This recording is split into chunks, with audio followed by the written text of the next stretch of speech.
అన్నయ్య అయ్యారు. గోదాగ్రజులు. రామానుజుల వారి అష్టోత్తరంలో ఒక నామం గోదాగ్రజో దిగ్విజేత. గోదాదేవికి అన్నగారు అంటారు. గోదాదేవి నామాల్లో కూడా యతిరాజ సహోదరి. యతిరాజులంటే రామానుజుల వారు. ఆయన గారికి సహోదరి, చెల్లెలు, తోబుట్టువు. ఎవరు చెప్పారు తోబుట్టు అని? గోదాదేవి చెప్పుకుంది. నువ్వు నాకు అన్నయ్యవయా అని గోదాదేవి అంది. ఏ రూపంలో అంది?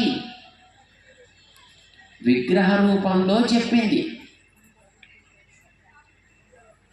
వీళ్ళు వాళ్ళు చెబితే మనం నమ్మాల్సిన అవసరం లేదు. అది ఏదో కట్టుకథలు అనొచ్చు. కానీ గోదాదేవి విగ్రహ రూపంలో స్వయంగా తనే నువ్వు నాకు అన్నవి అని చెప్పి రామానుజుల వారికి తన దగ్గర నుంచి ఒక శేష వస్త్రాన్ని కప్పి మాల వేయించి పెరుమాళ్ళ శఠారిని ఇప్పించి ప్రసాదాన్ని ఇచ్చి మర్యాద చేసింది అన్నగారుగా. ఇది చరిత్ర.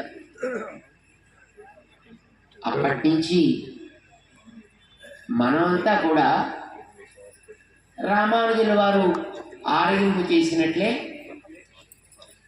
మంచి పాయసం చేసి దేవుడికి నైవేద్యం పెడతాం. గోదాదేవి చెప్పిన మాటలు చెబుతాం. ఆ పాయసాన్ని ఏమంటారో తెలిసిన? కూడారి.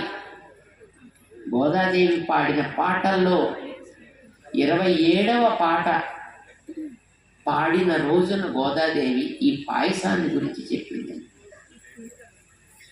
పాయసం ఎలా వండాలో కూడా చెప్పింది. ఓ చిన్న ఈ మధ్యన కుకింగ్ పుస్తకాలు వస్తాయి చూడండి, అలాగే తిరుప్పావైలో గోదాదేవి పాయసం అంటే ఎలా ఉండాలి. మీకు ఎప్పుడైనా పాయసం చేయడం వచ్చునా? ఎంతమందికి తెలుసు పాయసం?